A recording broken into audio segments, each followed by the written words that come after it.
Welcome to the Presale Pulse, coming in hotter than the cherry blossoms trending on Instagram. This is the real estate show dedicated to everything happening in real estate across Metro Vancouver and the Fraser Valley. I'm your host, Ryan Lalonde, and I'm joined by one and the only, the real estate enchantress herself, the Suzana Goncalves. The Suzana. The Suze. The Suze. Thanks, Ryan. It's great to be here, and I am ready to sprinkle some magic on this real estate chat. I love it. Let the sprinkles begin. Bit of pixie dust. Suze, let's get into it. Sounds good. What's going on in the crystal ball? Well, Ryan, if folks thought the roller coaster ride of last year was over, they're going to be disappointed. We saw some of the biggest volatility in the financial system in recent memory over the last month. The trigger point, however, was the collapse of Silicon Valley Bank, which was the sixth largest bank by deposits in the U.S. economy. And to sum it up, the woes in one sentence, SVB ran into liquidity issues when they were forced to sell long-term assets at a loss to cover short-term liabilities. A lot of this was caused by the massive shifts in interest rates. In some ways, SVB had no choice but to respond to the Fed's rate hikes, but made poor decisions while doing so. Yeah, and it just goes to illustrate the difficult financial environment we're actually in right now. A lot of developers are actually going through something not altogether different. They're dealing with assets, land, acquired in a low interest environment, and now have to operate and steer operations against the backdrop of holding costs increasing significantly. Yeah, the most tangible effect has been on the bond market and interest rate forecasts, which went through this wild fluctuation over the past few weeks. As of the time of this filming, bond yields recently touched a 7-month low, and markets are pricing in VOC rate cuts by December. This is great news for variable rate holders, and fixed rates will likewise start to trend downwards. Yeah, that is good news, but on the other hand, I'll believe those rate cuts when I see them. Commentary from the Fed seems to strongly disagree with the market on the prospects of cuts. The U.S. is still raising rates as well, and another job gain announcement today means there's still lots of unknowns out there. Yeah, that's fair enough, Suze. And as we mentioned at the start, a lot of volatility right now, but there are glimmers of hope. Let's talk some pre-sale numbers. So the two takeaways here: the collapse of Silicon Valley Bank has shaken up markets and materially altered the path of expected rate hikes. And the second is the consensus is growing on the prospect of the last of hikes being behind us, with even some expectations of rate cuts beginning to surface. That's hard to believe at this point, but I agree with your comment, Suze. Let's wait and see. Now that we've covered the macroeconomic factors affecting a market, let's dial in on the presale activity that occurred over March. March Madness was real, and we're excited to share what we've been seeing. I love the smile on your face when you say March Madness. Yeah, it was great this year anyways. Another time, another show. Now, our larger towers and wood frame programs saw a lot of strong foot traffic over the last few weeks, which translated into strong sales over the month. Yeah, it seems like the fundamentals we've been speaking to are all coalescing in support of improving conditions in our market, and some people are just tired of waiting on the sidelines. Which makes sense, right? Because it has been some time. So let's take a closer look at the numbers. 6 pre-sale programs launched in March, bringing just under 700 units to the market. That's a great outcome. In the same month, absorption rate was 23%, which is a good sign that the market is doing well. Yeah, a standout was Perla. We're hearing that they have about 110 deals done by the end of the month. We like hearing that. Blended pricing, it seems to be coming around $1,230 to $1,240. That's exactly where we would expect, since they've decreased their 1 bedrooms by $10,000 and 2 beds by about $40,000. Now, of course, homes facing Central Park have been most desirable, and from a pricing perspective, they'll likely have an advantage over Citizen, whose units don't begin until the 34th floor. Still, speaking to realtors active in the market, there was some disappointment among buyers who were hoping for slightly higher finishings and early buyer incentives. Having said that, they did pretty good, and obviously they're going to keep marching on. So now why don't we talk a little bit more about what's going to happen in April? Sure. I mean, first and foremost, I think some of the developers that have recent programs in that marketplace must be very happy about some of the price points that were previously set, given that this is somewhat under some of the more recent values of sales. Now, April and May are going to be important months to follow. Let's break it down. In total, there's about 14 programs actively marketing and preparing to come to market over the next 2 months. About 8 are expected in April. That's a good number. A healthy amount of inventory coming soon. Many have been taking registrants before the new year. That's right, Rye. They include Portwood in Port Moody, a Citizen by Anthem, and Sequoia in Surrey. Now, what gets you excited for the month ahead? Well, I think most interestingly, we've seen some really positive shifts in the market. primarily with active programs. With a decrease in launch activity in the fall and winter months, these programs have been able to absorb remaining inventory and make way for some of the newer programs that are coming to the market. This has been somewhat of a surprise to us. We were expecting inventory levels to build and pricing to potentially soften. That's paving the way for higher price per square foot today than what we expected. So let's talk about some project features, starting with Soto on West 28 by Form Developments. So location is always key, and Soto is positioned well near the King Edward SkyTrain station and Queen Elizabeth Park.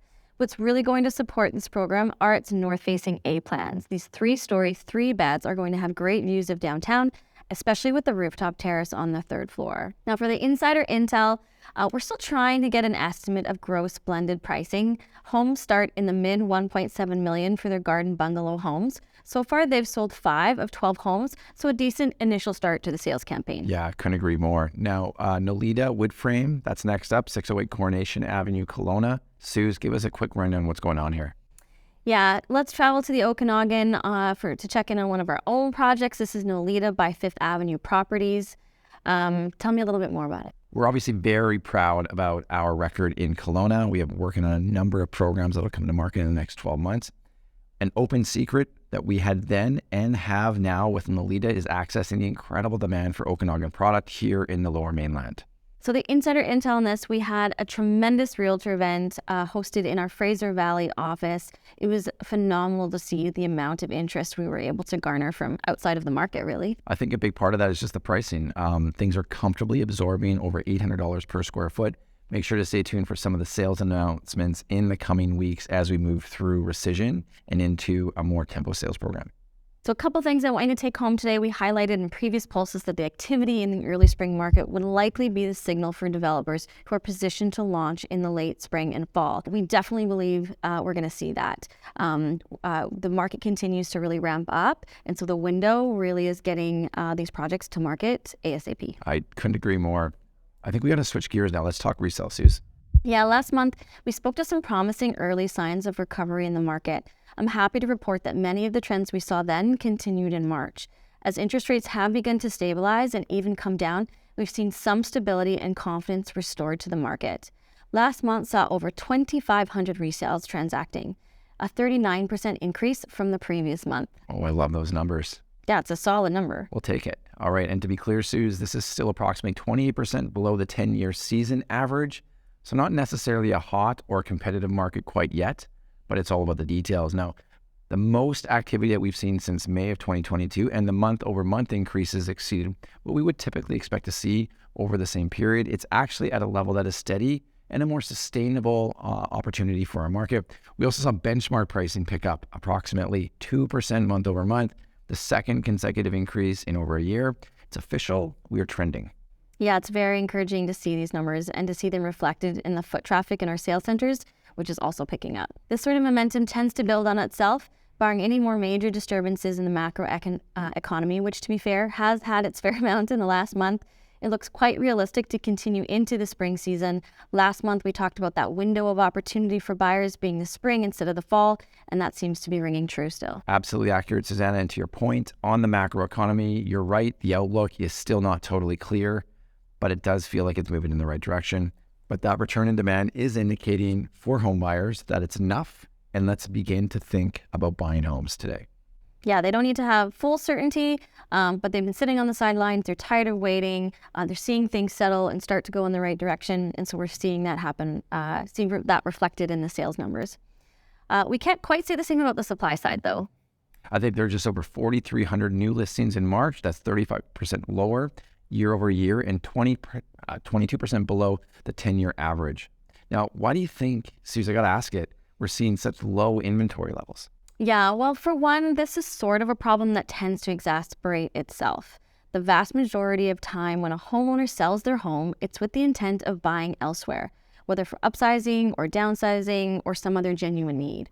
When there is a low amount of listings on the market, homeowners will hesitate to list their own homes because they're struggling to find something new to buy, creating this circular reference.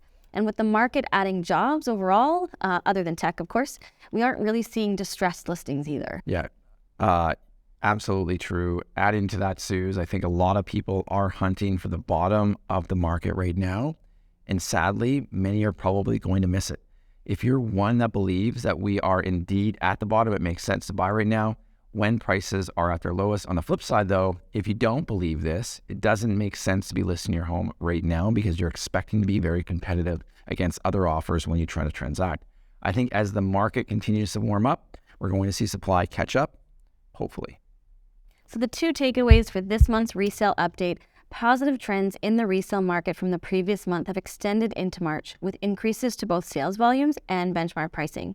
A large factor in increases to pricing is a lack of inventory, which has tightened conditions, moving away from a buyer's market. And I think all in all, what we're really talking about here is expect prices to push upwards as long as we're in this market. Agreed. It looks like we've reached the end of another exciting episode of the Presale Pulse, but don't worry, we'll be back next month with even more thrilling updates on the real estate market. Before we sign off, I want to remind you to hit that subscribe button so you never miss an episode. We don't want you to fall behind on all of the latest real estate intelligence. And if you haven't already, be sure to check out our newswire. It's the perfect way to stay up to date on all the breaking news in the world of real estate. And don't forget about our incredible MLA advisory team. They're the best in the business and they're always on the forefront of market trends and insights. Head over to MLAadvisory.com to see some of the incredible reports and get a taste of the kind of invaluable information they can provide. See the link below in the show notes. And last but not least, make sure that you check out the MLA Black Book Q1 2023 report. You won't want to miss this one. Newswire subscribers will find it in their inbox before the month's end. And thanks for tuning in, everyone. We're going to see you next time on the Presale Pulse.